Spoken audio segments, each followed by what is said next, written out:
Eko Suyono yang merupakan tersangka kepemilikan narkotika jenis sabu.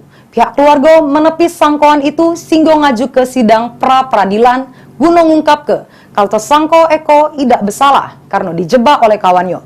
Juru sidang pihak pemohon pra-peradil ke Polda Sumsel terkait penangkapan tersangka.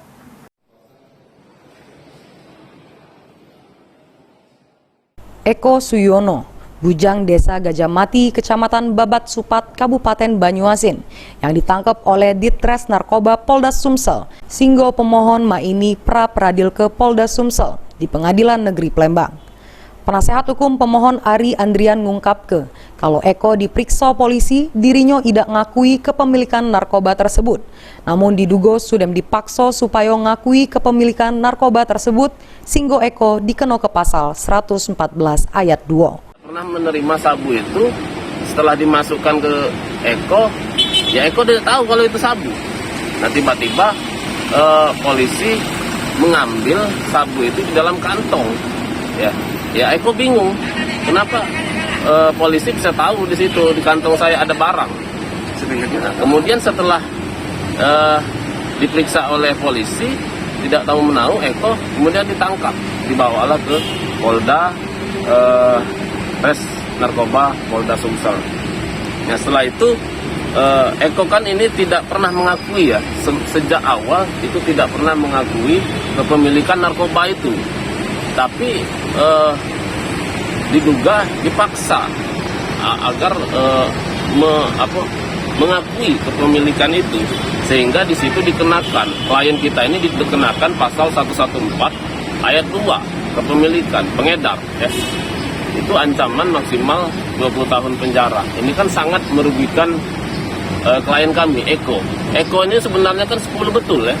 10 betul, dan dari desa pun kami ada keterangan baiknya seperti itu. Jadi saya merasa kecewa dengan penegakan hukum yang memang merugikan klien. Mama tersangka Leni Marlina ngungkap ke kalau Eko diduga dijebak oleh kawannya Sahril dengan cara ngajak jalan-jalan, sehingga Sahril masuk ke sabu ke jeru kantong belakang Eko. Anak saya tidak pernah mengakuinya karena anak saya itu hanya dijebak. Siapa yang dijebak itu, Bu? Sahril. Bisa jelasin sedikit kronologinya, Bu, yang Ibu tahu?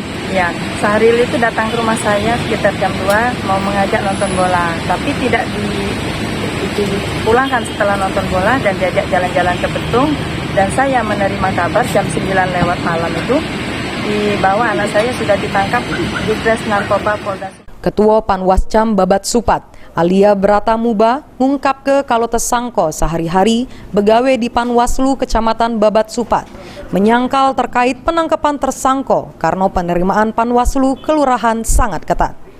Mulai dari surat keterangan baik dari desa dan surat keterangan bebas narkoba dari rumah sakit. Nambah ke sangat menyayangkan penangkapan ini, sehingga pihaknya laku ke upaya hukum dengan pra-peradilan guna ngungkap ke kalau tersangka tidak bersalah dan memiliki barang haram tersebut.